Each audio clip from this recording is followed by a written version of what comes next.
I know you like the way I pop out. Let's go hit Lennox. Another week, another knockout. A different city. And did this player hit, meet, or exceed, or shit the bed? Madly until it's empty. And Pastor don't take dirty money. I like it filthy. She my Achilles. I'm out for millies, not just for memories. Been on a mission. Did I mention it before?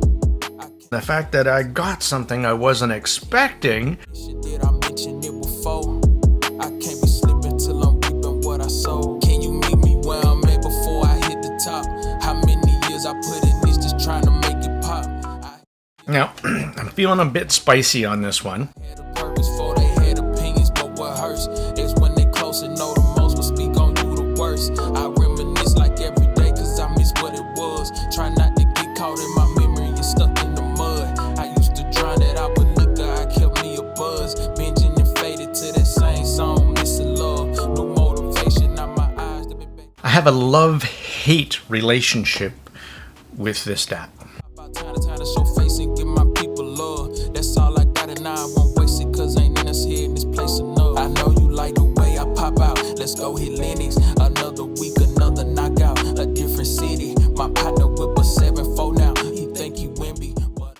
While I was wishing for the overall sound of this player to be more tilted more to the other end, and classic tube mode was very warm and tubey, I do find myself gravitating towards the standard solid state mode and especially the modern tube mode to really bring out some of the life and the details this player is capable of. My head ain't into this. That's why I gotta keep my hustle strong and not let them breathe too long. Never know who needs you. And there could be references to all these other, which they did in their marketing, there's references to all these other players, but it doesn't tell somebody who has never owned one of these what you can expect in its sound signature. Again, even myself who picked this up and was expecting a warm 2B DAP and then turned out to be something different. What I saw. Keeping my rearview mirror empty when I'm riding out cause ain't never risking this. How I'ma break bread with them but my pockets down and my head ain't into this. That's why I gotta keep my hustle strong and not let them breathe too long. Never know who needs you. Reaping without giving it seed to. I'm just seeing light when it's been years. Don't make no sense. It felt like the Cayin expected to let the buyers, the early adopters like myself, the end user, troubleshoot and find the bugs the engineers should have done prior to release. So I love the sound signature of this. That was the biggest surprise and the biggest takeaway, that it's turned out to be my absolute favorite sounding DAP that I own. To me sometimes, but timing all it is. Perfected patience, tame my ego when I kept the pedo. This poetry is still my passion. Shout my nigga Theo. I had the vision way back when we smoked out the gazebo. And I gotta applaud Cayin for really being forthcoming as much as they were, but they also feel like they're in defense mode as well, which they should be. Another knockout, a different city. My partner whip a 7-4 now. You think you Wimby, but I'ma ride this Chevy Madly until it's empty. And Pastor don't take dirty money. I like it filthy. She my Achilles. 3 years, Cayin, you were developing this. How is this thing so buggy? How love-hate relationship. But honestly, the user experience in the software ruins it for me on this player. I'm gonna stop yanging on the software. That's enough. I could go on. So I'm not completely shitting on this DAP, just so you know. And some people have commented, which shocked me, that this software is miles better than the N3 Pro. Well, holy shit, how bad was that other software? Right? But I am going to talk about a lot about the hype and what you can expect. And in this video, I'm going to talk about what you can expect, what kind of sound signature are you going to get, maybe curb some of your expectations, and express my journey with this and the experience I've had over the last few weeks from me using it on a daily. Let's start off this video. This one is for a DAP, the Cayin N3 Ultra. Now, I'm feeling a bit spicy on this one, but bear with me. I have a love-hate relationship with this DAP. I am susceptible, just like you, to the hype train. When I saw this one come out and people were talking about it from the Can Jam show in Singapore, they were singing the praises. Even before that, there was rumors of this player coming. To be perfectly fair, this is my first Cayin product. What do I know about Cayin products? By looking on the websites and hearing people and my peer feedback, there was a lot of positive talk. It looks like a high-end company. It has a good reputation, and they have some seriously nice-looking gear. So, that being said, what was my expectations? And did this player meet, or exceed, or shit the bed? Let's get into it. Cayin N3 Ultra. Now, when it comes to hype train, I am guilty of causing some of that. I am also responsible enough to not be a fluffer. And if you don't know what that job description is, I encourage you not to look it up. But though they probably get paid well, it's something that I'm personally not interested in doing. That being said, this hype train on this particular device kind of got me, and it got me with the marketing. Now, I should be less guilty than I am for not understanding completely. And it's kind of not my fault. And I have a very good, I spent 25 years in the electronics industry, so I have a very good background in consumer and prosumer electronics. So I'm not a complete noob when it comes to electronics.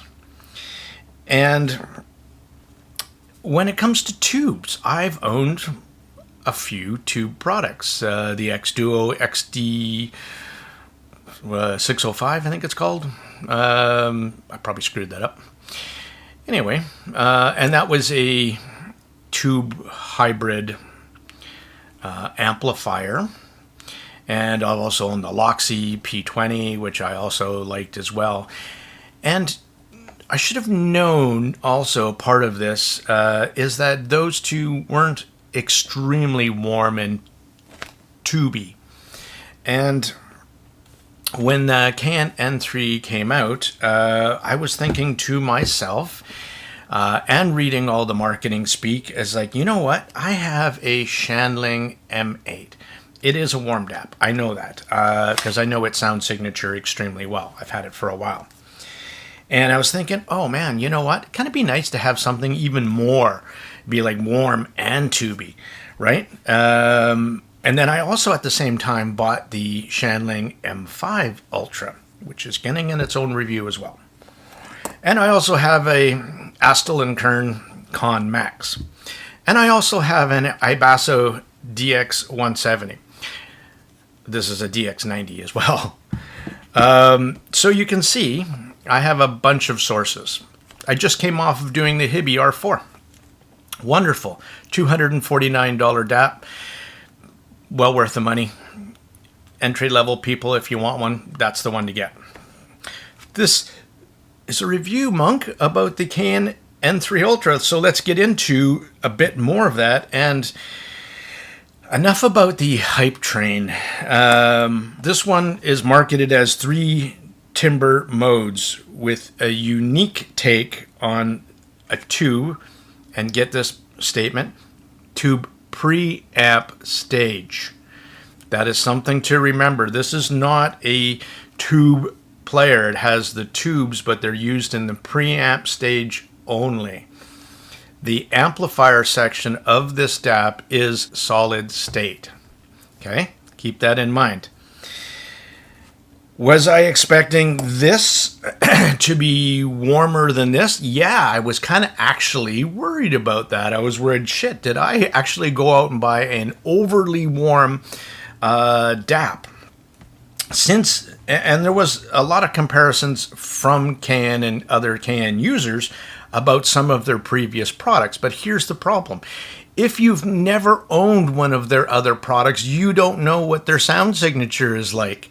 Right? And they could be references to all these other, which they did in their marketing. There's references to all these other players, but it doesn't tell somebody who has never owned one of these what you can expect in its sound signature. Okay, and that was the biggest shock. First of all, when I got this player. Straight up, this is absolutely not a warm sounding DAP. Period. Full stop. End. Okay? This is a more analytical, a more mid-forward, north of neutral, in my opinion, than even the Cayin Max. And that's saying a lot. That's a very resolving, clean DAC. So I love the sound signature of this. That was the biggest surprise and the biggest takeaway, that it's turned out to be my absolute favorite sounding DAP that I owned for some gear. All right, so let's get into this. 3 timbre modes with a unique take on the tube preamp stage. So this DAP uses 2 Raytheon Jan 6418 miniature real vacuum tubes in a Generation 3 tube circuit, Cayin says. Special housing developed in-house to eliminate tube microphonics. And I think I have a picture at the beginning of the slideshow to show you the silicone housing, and there was a whole video about it. I encourage you to watch. The ribbon cable that joins the tubes to the main board. Everything was really well done, because I think from the Cayin's experience and their history, this isn't the first N3. This is the third N3. The original N3, then the N3 Pro, which also used tubes, and the N3 Ultra now. So they've learned a little bit, a lot, I would hope to say. The previous model of this, the N3 Pro, also had these tubes, but the tubes were only outputting to the single-ended only, and not to the line-out 3.5. And it wasn't, none of the tube circuitry was integrated into the balanced out. So that's different now on the N3 Ultra, where you can get now the tube output integration through the 3.5 single-ended, through a special developed in-house circuit to do the 4.4 balanced, and both lineouts. And that is super important to talk about.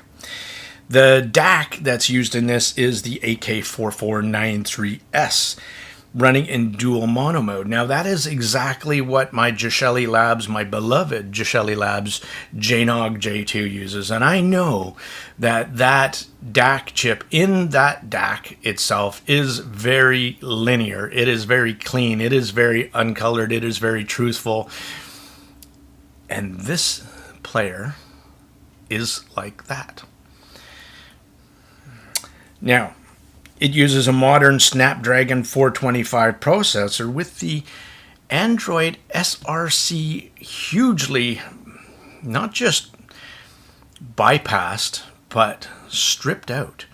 The Wi-Fi circuits and the Bluetooth circuits are stripped out of this player, though it runs Android, and it uses a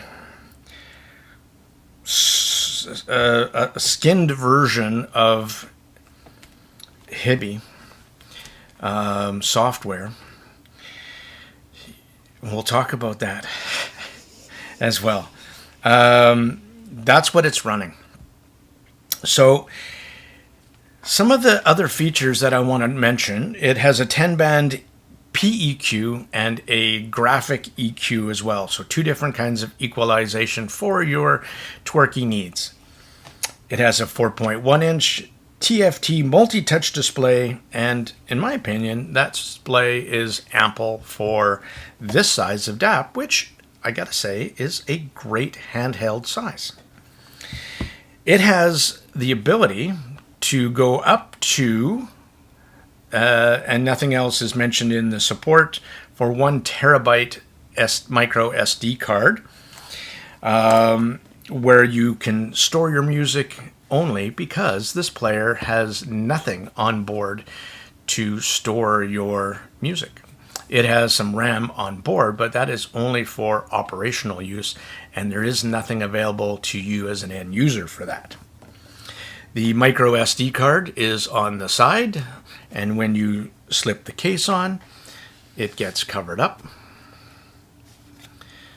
This case does not come with it. You do get a nice case that does come free in the box with a smoked TPU case, which is a nice touch. It's a really nice little case, actually. But it's not the kind of baller leather case that you can get in either the kind of ancient blue or the kind of goldy and green. The case is really quite nice. $30 extra. That being said, also, this set me back over $800 Canadian. So that's around $570 US greenbacks, just so you know. The the DAC itself has the Quick Charge 3.0 protocol, so it does do the quick charge, and some other techie specs. On the 3.5 balanced, 3.5 single-ended output, you do get 3 output voltages, low, mid, and high. You get either 1 volt on low, 1.6 on mid, and 2.1 volts in the highest mode. And on 4.4 balanced, that goes from 1 to 2, so it doubles, from 1.6 again to 3.2, and from 2.1 to 4.2. So exactly double those specifications in balanced mode.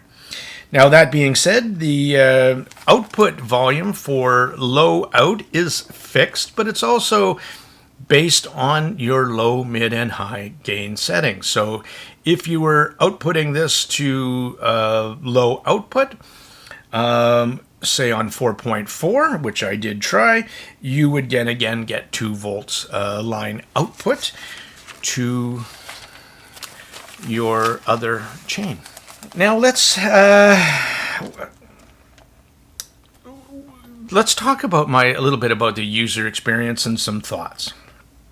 Was I surprised to find out this was far, far from the overly warm DAP I was expecting? Yes, but not in a terrible way.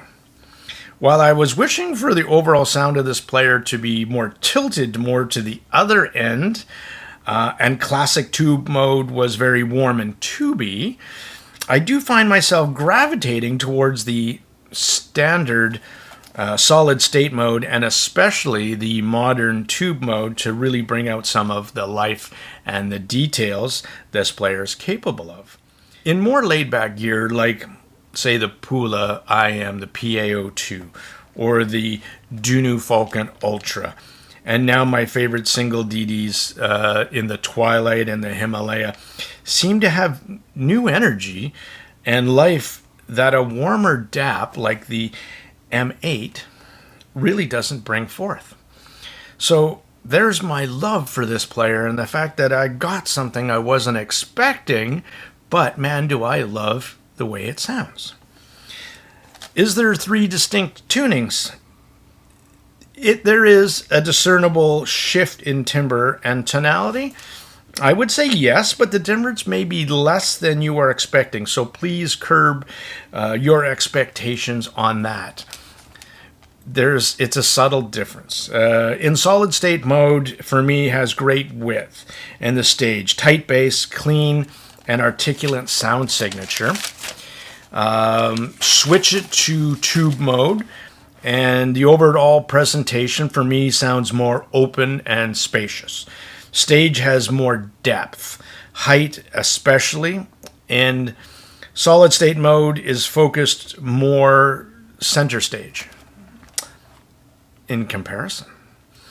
Bass on the modern tube mode also seems to get a boost as well. Switch it to classic mode, stage goes more intimate again. Same great tube bass, and stage has that height effect the solid state mode doesn't do as well. So there is definitely three distinct timbres when you're listening to this DAP. Modern tube mode is by far my favorite. For overly forward IMs, I prefer the solid state mode though, the most. Because putting it on the modern tube mode, though the bass is somewhat more enhanced, and the stage opens up, I find it just adds a little bit too much for those overly forward IMs, like the SoundRhyme DTE 900 would be a perfect example for that. This 4500 milliamp battery, let's talk about that as well. It's not standout, especially with tube mode and the ring light and the display on. No real complaints here. I guess I was getting 6 to 8 hours of real use on 4.4 out, medium volume, low gain.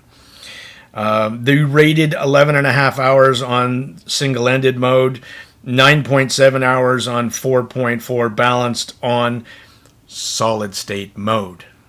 I don't know if there's any stated specs on tube mode, but I know I was getting about 6 to 8 hours realistically. Let's go to some overall thoughts about this player. I want to talk about that. Someone mentioned on a forum that it felt like Cayin pushed out the N3 Ultra without fully doing a complete run-through of the player and its software. It felt like the Cayin expected to let the buyers, the early adopters like myself, the end user, troubleshoot and find the bugs the engineers should have done prior to release. I 100% agree with that statement. And that is exactly the why I feel a bit spicy about this player. Like, quite honestly, this is an established company. It's got a good reputation. They said they had 3 years in engineering and development from the N3 Pro. What the hell happened? We'll talk about that software. The Cayin rep also responded to some criticism that the player didn't sound very tubey or warm. He said basically he reminded people that the tubes are only used in the preamp stage and the output is still run through solid state in the amp configuration stage, the amplification stage. Very, very good point to note, because like in any DAP, you have a digital analog converter, and in this case you have a tube stage, and then you have your amplifier stage. And with the Cayin N3, it's integrating the tubes post-DAP preamp, right? So, and I'll share some impressions when I sent the signal out of this line out into some other amplifiers and what was my experience there. So I saw and followed the marketing, but all the references to their other gear gave me no basis for comparison, nor looking at the technical specs. And again, I'm not uneducated in that. By looking at schematics, by looking at technical specs provided by Cayin, they're not going to give you an overall picture of its. They could give you a bit of a snapshot if you really were getting into the nitty-gritty of the components that were used and its tonal characteristics or its sound signature, but it really doesn't. So again, even myself who picked this up and was expecting a warm 2B DAP and then turned out to be something different, this is a big reason why I'm shooting this video, okay? So some of the other things I really want to talk about before I get into the software. And here's some other myths and things that were talked about in the marketing as well.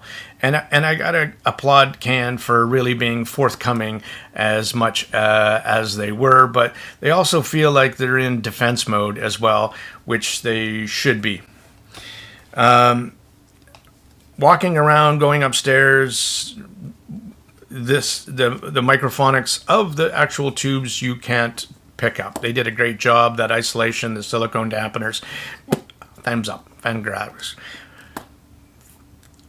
I heard lots of people ask from the Cayin show, did you get any interference? Now, one of the things with this DAP, and Cayin has said, the reason they stripped out the Wi-Fi, the reason they stripped out the Bluetooth is the tubes are susceptible to interference. And I don't think it's ever really come out. I've seen a couple people comment about, oh yeah, I tried it at CanJam or I listened to it, I didn't get any interference and blah, blah, blah, blah, blah. I'm here to tell you that that's not true. Because I can't put my phone within 2 feet of the player, not connected, and I pick up noise, interference, through the sound. Okay? Now, I'm not going to wear a tin hat. I don't really care about that. It's not my shtick. I've already been abducted by aliens, and they threw me back. So it also came into play when I chained now the N3 Ultra to my X-Duo XD05 external amplifier. I really, really liked doing that. And I did it through 3.5 and 4.4 balanced. And I had the N3 Ultra sitting on top of the X-Duo XD05. And at first I didn't quite figure out what was going on, but I was getting this kind of distortion from the low end. It sounded like the bass was all garbled.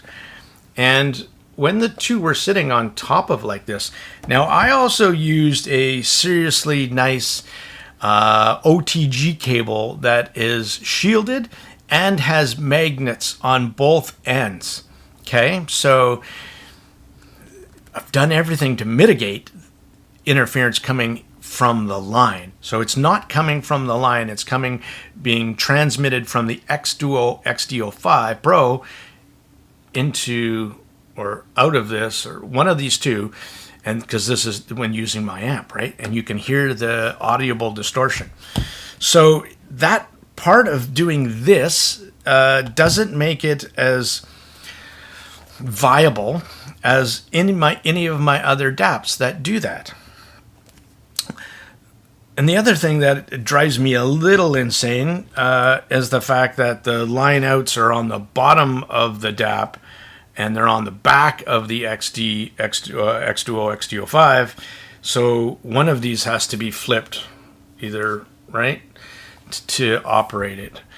And what I did do to mitigate any of those issues is I bought a 6-foot shielded 4.4 cable. And so then I sit the N3 Ultra a ways away. I plant the XD05, a little bit closer, that at least my earbuds or my headphones can be plugged into, or I'll use an extension again there like a 3-foot extension as well to get the little bit more distance. Then I don't have an issue. But the interference thing is a real deal, and something you should definitely be aware of. So be cautious when you hear people say that it isn't an issue. It is an issue. Even with the stripped out Wi-Fi and Bluetooth, should you be worried about that? Yeah. Because it still manages to pick up interference. So what else? Let's talk about the software. Let's talk about that software. Okay, so here's some other thoughts on the software. So Shandling uses their own house brand in the M8 software, and since it's an Android, will also do anything like the Hibby app and full title and stuff like that, right? So streaming, all that happy jazz. The new Shandling M5 Ultra is non-Android based, using the very latest updated Shandling in-house developed software. So this user experience in the older DAP of the M8 is pretty good. Title, Hibby, the Hibby software app is fantastic. This is probably the best user experience I have ever had in a DAP, the new Shandling M5 Ultra. Only bested by, and again, the Cayin Max has its own in-house software as well. Pretty good experience. It has some weird quirkiness too, but nowhere near this. 3 years, Cayin, you were developing this. How is this thing so buggy? How did it come out like it did? Now, since I've had it, they've rushed out one fix already, and that had to do with you couldn't save. There was a slight workaround that you had to do in order to save names and in the playlist, and it was asking to save the file on the cloud versus locally. So it was really quirky on how you'd save PEQ, but that was just one quick fix. But there's a whole bunch of things on this player that make the software and the overall end user experience horrific, in my opinion. So this is the stripped down Hibby software. So there is no, if you've used Hibby software before, there's no MSEB. There is no plugins, because there's also no Wi-Fi and no Bluetooth. When you're playing a song and there's the little 3 dots, whoops, at the top. Hello, Monk. And it shows you equalizer. Well, it only goes to graphic EQ, but I don't use graphic EQ. I want to use PEQ. So in order to get to PEQ, you got to hit equalizer on the main screen, and then you can choose PEQ and EQ. So that's quirky, because the graphic EQ on the listening to the song is useless for me.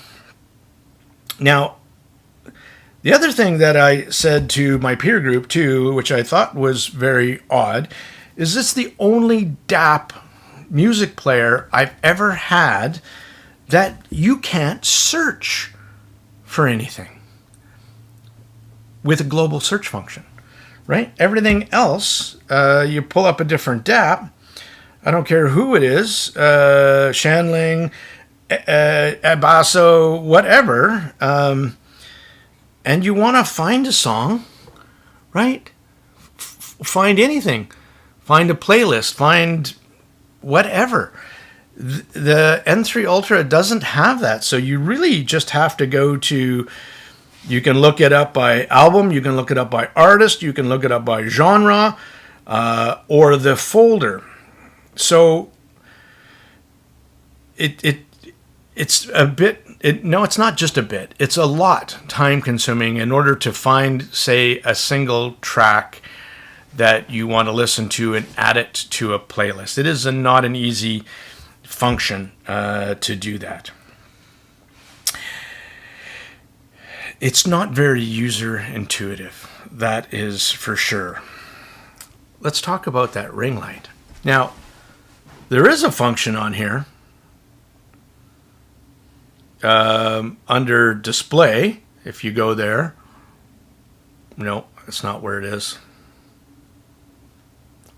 I honestly can't find it quickly. I'm looking for the night mode. Now there is a night mode on this thing. It should be under system settings. It's not. Audio settings, and you can see that's very hibbyish, even the yellow, right? The pull downs, that's one of the things that they fixed in the first one, but also those symbols, man, I'm telling you, if you got fat fingers, not so great. And so then there's a settings icon up there, and there's another settings icon below it.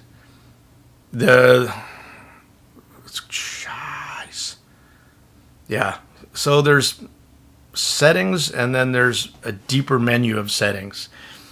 And one had to do with, I don't know, I can't find it.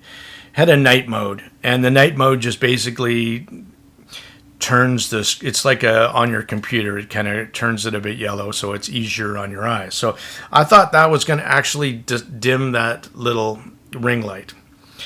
Now the ring light is bright as hell, so on night you want to turn it off because it's annoying as hell. Though it's funky in the fact that that ring light shows you the file quality sampling rate, changes different colors. It's an RGB light, and it glows red when it's charging. That's all fine and dandy at daytime. At night, it is annoying as hell, and there needs to be something that dims it. You can turn it off, but that's not ideal. You kind of want something that dims it. And again, that was one of those shocking things, is how did that not get incorporated at the release of this player already? It has so many good things going for it, but honestly, the user experience in the software ruins it for me on this player. Love-hate relationship. Quite honestly, I'm going to stop yanging on the software.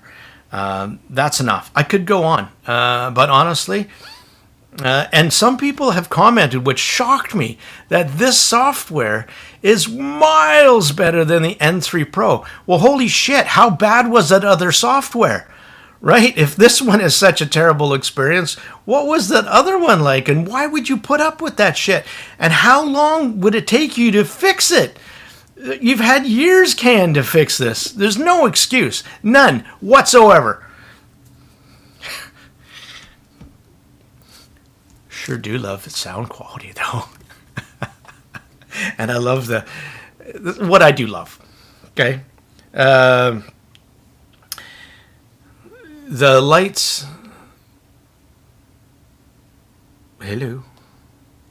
Oh, I will say one more thing. When I go to like all, and I hit shuffle,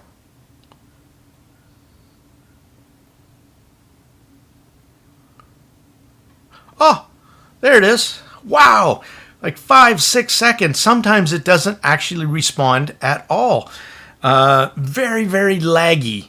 Very laggy. This is a modern processor. It should be blazing fast. You stripped out 90% of this shit. Why is this thing not blazing fast? I don't know. When you hit stuff, it is pretty laggy. Anybody who has ever owned an iBasso DX160 and they complained about taking forever between plays and doing processes, this is worse.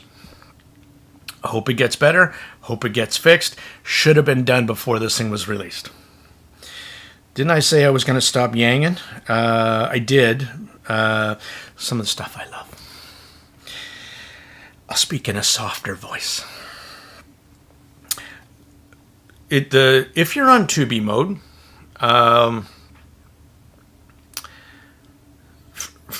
first of all, can you see the top of that? Very hard. Bad news. Bad news, Mike. Anyway, it has symbols on the top, but there is no labels. So, yes, there's a symbol for tube, and there's a... See. Okay. I gotta play it. Maybe I gotta plug something in. Again, this thing is a bit quirky. Oh yeah. You gotta plug something in order to get the LEDs and the tubes to light up. Nice touch, by the way. Adding the LEDs into there to give it a really zingy look. One of the things I gravitated towards. I should have talked about all the other IEMs and gear that I used to test this, but I used a bunch. So I'm pretty confident in how I think this thing sounds. So if you play it, it'll start there. Sometimes it doesn't light up. It depends on the mood if it will turn off, which probably to say battery makes sense. The pull down menu at the top,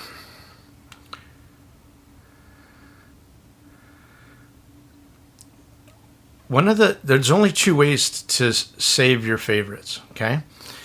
One is pulling it down slowly to pull down the secondary menu and hitting the heart right there, okay? The other way of doing it is when you're playing the track to hit the three buttons up there, and then you can add it to your favorites playlist. But, which I made a comment, unlike every other Hibby player, there is a little heart right there that you can just simply hit that, the quick link to your favorites. And I'm not sure why this doesn't have that.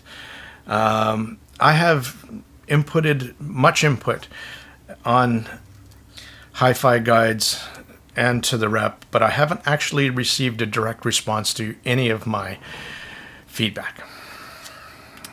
I'm a pretty easy person to get along with, and I'm doing this to help the community, right? So it would have been nice to have some feedback there. And that was one of the things, but incorporated 3 different ways to do your interface at the bottom, which is nice. But it's missing that other feature and the global search function. And that is boring as hell. Why can't that be some kind of color instead of this gray, ugly looking interface screen? Where the display is actually pretty stunning. So, kind of weird. Let's wrap this up by the pros. No, let's start with the cons.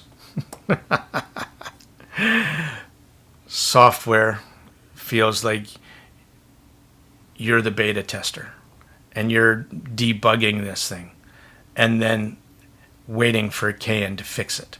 Should have never happened this way. Some of the most basic stuff, with the top menu, with having, these icons, why can't they be 3 times that size? Why can't they have a label on them to tell you what they are, to make it more user intuitive? The 2 different setting buttons, again, it's just not user friendly. And from an experienced company, unexcusable, really is. So the software, the user experience, not a good one. The ability not to be able to search drives me insane. The equalizer thing, though I love the PEQ function, even though it's Hibby, you can't do the auto EQ input because you could, like on the other Hibby players, you can do it, download it from the browser, save it on the player itself. and then import the PEQ settings from Squigglinks Auto EQ into it and have boom. This one you basically have to go into the PEQ, enter the PEQ manually, and now it can save it properly after the first software fix. But when you're playing that song again and you want to just hit the PEQ, again, you can't. You have to go back in order to do that. And also, you can see this. Okay, so now in the daytime, the back button is that circle light, okay, which is not on because it's not playing. Well, at nighttime, you can't find that. It doesn't exist. Another quirky thing. One of the feedbacks I gave Cayin before this thing came out, as I said, please lose this cheap-looking graphic. Didn't happen either. And it really does cheapen it out. It does look cheap. The gold buttons and everything else look great. Why did you do that? Not really sure. Other than that, I mean, the design and the build and everything is fantastic. Just being really held back by the software. Let's talk about what I really love about this player. First of all, its sound. It's, I think it's north of neutral sounding. It is a little bit mid-forward compared to every one of my other sources. So that's where I'm getting that from. And I can tell you that it's very clean and it's very analytical. It is not sterile, that's for sure. But it is a super nice, clean sounding DAP. The bass is tight on this one compared to the M8, which is a little bit more tubby. I was going to say tubby. That sounds like the warmness of this sounds a whole lot more analog tubby than this will ever do. Okay. I really love the sound signature of this DAP on solid state mode, on tube mode, especially modern tube mode, and not quite as much on classic tube mode. I find it, though it adds a little bit of warmth, the trade-off is not worth it. So, to talk about, if you wanted, and how I really loved using this DAP, was sending the signal out 4.4 to that outboard amplifier, whether it be my A90D topping or this XDO XD05 Pro, really gave me a much better, warmer tube experience using this as the preamp and sending the signal out low output to those other amps. And I think the reason why is because the Cayin amp inside of this is a very resolving amp. It's almost like a Class A amp. It's very clean and analytical, and it kind of almost counterintuitives. It almost works against the tubey nature of the preamp stage. If the amplifier section in this would have been a warmer amplifier section, it would have made the overall presentation more of what I think people were expecting out of a tube DAP player. And I think that's I think that was something that maybe didn't happen or couldn't happen, because I can't see it being designed that way. I think that's the way it had to come out with the engineering, and it would have taken something too long or even 3 more years in order to come out with something that was paired, the amplifier section paired better with the tube section. Again, I'm not complaining about the sound quality because I love the way it comes out of this and the amplifier section the way it is. But I'm just telling you that if you wanted a more tubey experience, then you would send the signal out just from the preamp, bypassing the amplifier stage into a different amplifier, and then you're going to get more of that experience than you will with the onboard amplifier. So I hope you learned some stuff. I hope you have some takeaways from this. And again, love-hate relationship. Love the sound, hate the experience of the user experience. So this is a Tone Deaf Monk. Until I talk about the Shandling M5 Ultra, that's it for now.